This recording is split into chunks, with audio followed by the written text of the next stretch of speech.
Hello friend, स्वागत है आपका अपने यूट्यूब चैनल मिशन रोजगार एकेडमी में। फ्रेंड्स, जैसा कि इस चैनल पर आपको स्टडी जीके के सभी पॉइंट इंपॉर्टेंट टॉपिक देखने को मिल जाते हैं और साथ में करंट अफेयर्स के टॉपिक भी देखने को मिल जाते हैं। चलिए आज के सेशन में हम कुछ और भी करंट अफेयर के टॉपिक को देखेंगे। हम मंथली वाइज करंट अफेयर को इस सेशन में देखेंगे। वीडियो स्टार्ट करने से पहले आपके लिए डेली की तरह ऊर्जावान थॉट्स जो आपको अंदर से मोटिवेट बनाए रखें। हर छोटी कोशिश ज़िंदगी में बड़ी सफलता का रास्ता खोलती है। कहने का मतलब है, यदि आप छोटे छोटे प्रयास निरंतर करते रहते हैं तो एक दिन आपको बड़ी सफलता हासिल होती है। तो फ्रेंड्स, इसी के साथ आप डेली निरंतर पढ़ाई करते रहिए, एक दिन आपको सफलता श्योर मिलेगी। चलिए इसी के साथ वीडियो को स्टार्ट करते हैं। हाल ही में उत्तर प्रदेश देश में 13 एक्सप्रेसवे वाला पहला राज्य बन गया है। उत्तर प्रदेश में भारत के एक्सप्रेसवे का सबसे बड़ा नेटवर्क है। तो उत्तर प्रदेश में 13 एक्सप्रेसवे वाला पहला राज्य है जो कि देश में सबसे अग्रणी बन गया है। नेक्स्ट है, हाल ही में उत्तराखंड केंद्र की नई शिक्षा नीति 2020 को प्री प्राइमरी स्तर पर लागू करने वाला देश का पहला राज्य बन गया है। उत्तराखंड नई शिक्षा नीति 2020 को प्री प्राइमरी स्तर पर लागू करने वाला देश का पहला राज्य बन गया है। नेक्स्ट देखते हैं, उत्तर प्रदेश सरकार द्वारा हर परिवार के कम से कम एक सदस्य को रोजगार दिलाने के लिए फैमिली कार्ड जारी करने की घोषणा की है। इसके तहत स्वरोजगार या सरकारी नौकरी से वंचित परिवार को चिन्हित किया जाएगा।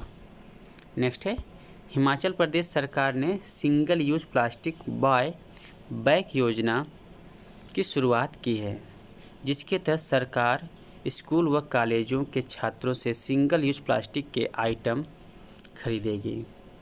केंद्र सरकार द्वारा इसे 1 जुलाई 2022 से सिंगल यूज प्लास्टिक प्रतिबंधित कर दिया गया है। केंद्र सरकार द्वारा 1 जुलाई 2022 से सिंगल यूज प्लास्टिक को प्रतिबंधित कर दिया गया है। नेक्स्ट देखते हैं, महाराष्ट्र सरकार ने औरंगाबाद शहर का नाम बदलकर संभाजी नगर तथा उस्मानाबाद का नाम बदलकर धाराशिव करने का निर्णय लिया है।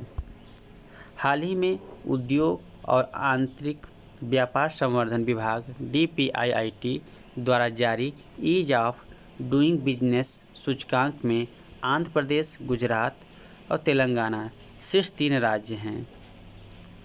तो ईज ऑफ डूइंग बिजनेस में राज्यों में आंध्र प्रदेश, गुजरात और तेलंगाना ये तीनों शीर्ष पर हैं। नेक्स्ट देखते हैं, केंद्रीय वाणिज्य मंत्री पीयूष गोयल की जगह नीति आयोग के पूर्व CEO अमिताभ कांत को G20 का शेरपा चुना गया है। अगला है, स्वच्छ सागर सुरक्षित सागर अभियान केंद्र सरकार द्वारा अर्थात पृथ्वी विज्ञान मंत्रालय, पर्यावरण मंत्रालय तथा तटरक्षक बल के सहयोग से 3 जुलाई से 17 सितंबर 2022 तक 75 दिनों के लिए 75 समुद्री तटों पर सफाई अभियान चलाया जाएगा। इसके स्वैच्छिक पंजीकरण के लिए इको मित्रम ऐप भी लॉन्च किया जाएगा। तो इको मित्रम ऐप जो है यह स्वच्छ सागर सुरक्षित सागर अभियान के तहत चलाया गया है या लॉन्च किया गया है। नेक्स्ट देखते हैं, प्रधानमंत्री नरेंद्र मोदी ने गुजरात के गांधीनगर में डिजिटल इंडिया सप्ताह 2022 का उद्घाटन किया है।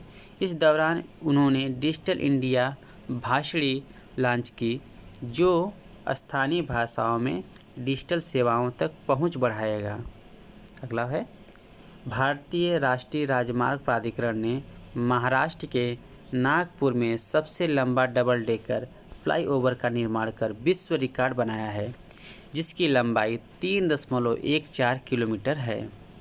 अगला देखते हैं, प्रधानमंत्री नरेंद्र मोदी ने नई शिक्षा नीति के बेहतर कार्यान्वयन के लिए वाराणसी में अखिल भारतीय शिक्षा समागम का उद्घाटन किया है। उन्होंने वहां अक्षय पात्र मिड डे मील रसोई का भी उद्घाटन किया है। महाराष्ट्र विधानसभा में अध्यक्ष चुने गए राहुल नार्वेकर भारत के सबसे युवा स्पीकर बन गए हैं। तो महाराष्ट्र विधानसभा में अध्यक्ष चुने गए राहुल नार्वेकर भारत के सबसे युवा स्पीकर बन गए हैं। नेक्स्ट देखते हैं, केंद्रीय गृह मंत्री अमित शाह ने श्रीनगर में स्वामी रामानुजाचार्य की स्टैचू ऑफ पीस का अनावरण किया है। तो स्टैचू ऑफ पीस का अनावरण कहाँ किया गया है? तो श्रीनगर में किया गया है। और यह किसकी मूर्ति है? तो श्री रामानुजाचार्य की है। नेक्स्ट है, एनटीपीसी लिमिटेड ने तेलंगाना में भारत की सबसे बड़ी तैरती सौर परियोजना Ramagundam floating solar PV project की शुरुआत की है, जिसकी क्षमता 100 मेगावाट है। अगला है, भारतीय विमानपत्तन प्राधिकरण द्वारा लद्दाख के लेह हवाई अड्डे को भारत का पहला कार्बन न्यूट्रल हवाई अड्डा के रूप में विकसित किया जा रहा है। तो भारतीय विमानपत्तन प्राधिकरण द्वारा लद्दाख के लेह हवाई अड्डे को भारत का पहला कार्बन न्यूट्रल हवाई अड्डा बना दिया गया है। अगला है, 11 जुलाई 2022 को नई दिल्ली में पहली बार रक्षा में आर्टिफिशियल इंटेलिजेंस संगोष्ठी और प्रदर्शनी का आयोजन किया गया है, जिसका उद्घाटन रक्षा मंत्री राजनाथ सिंह ने किया। इस दौरान रक्षा के क्षेत्र में सक्षम आर्टिफिशियल इंटेलिजेंस आधारित तकनीकों को प्रदर्शित किया गया। नेक्स्ट है, 12 जुलाई 2022 को प्रधानमंत्री नरेंद्र मोदी ने झारखंड में बाबा बैद्यनाथ मंदिर को सीधी कनेक्टिविटी प्रदान करने के लिए देवघर हवाई अड्डे का उद्घाटन किया। पर्यावरण वन एवं जलवायु परिवर्तन मंत्रालय द्वारा 8 जुलाई को नई दिल्ली के तालकटोरा स्टेडियम में हरियाली महोत्सव 2022 का आयोजन किया गया। इसका उद्देश्य भावी पीढ़ियों के लिए पेड़ों के महोत्सव के बारे में जागरूकता बढ़ाना है। तो तालकटोरा स्टेडियम कहाँ है? तो दिल्ली में है। और हरियाली महोत्सव कहाँ पर आयोजन किया गया? तो हरियाली महोत्सव 2022 का आयोजन दिल्ली के तालकटोरा स्टेडियम में आयोजित किया गया। नेक्स्ट देखते हैं, राज्य स्टार्टअप रैंकिंग 2021 वाणिज्य और उद्योग मंत्रालय ने जारी किया। इसमें सर्वश्रेष्ठ प्रदर्शन गुजरात तथा कर्नाटक का है। और छोटे राज्यों में बात करते हैं तो छोटे राज्यों में प्रथम सर्वश्रेष्ठ प्रदर्शन करने वाला मेघालय राज्य का रहा है। नेक्स्ट है, हाल ही में टाइम मैगजीन द्वारा जारी the world's greatest places of 2022 में भारत के 2 स्थानों केरल तथा अहमदाबाद को शामिल किया गया है। भारतीय सेना ने राजस्थान के जोधपुर में सुरक्षा मंथन 2022 का आयोजन किया। इस दौरान भारतीय सेना, सीमा सुरक्षा बल तथा तटरक्षक बल ने सीमा पर घुसपैठ तथा आतंकवादी खतरे से निपटने की रणनीति बनाई।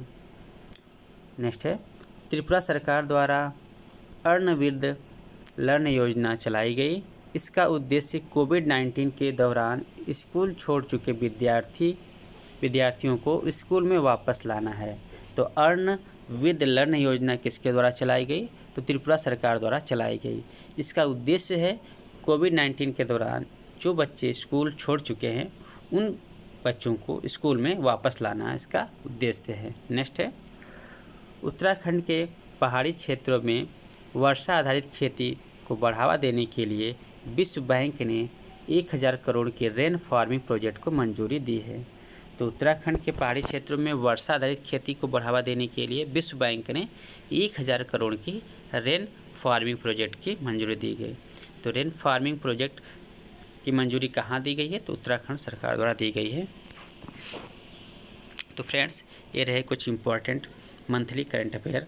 आशा करता हूँ ये वीडियो आपके लिए काफ़ी हेल्पफुल होगा। तो मिलते हैं अगली वीडियो में, तब तक के लिए bye bye, thank you and have a nice day.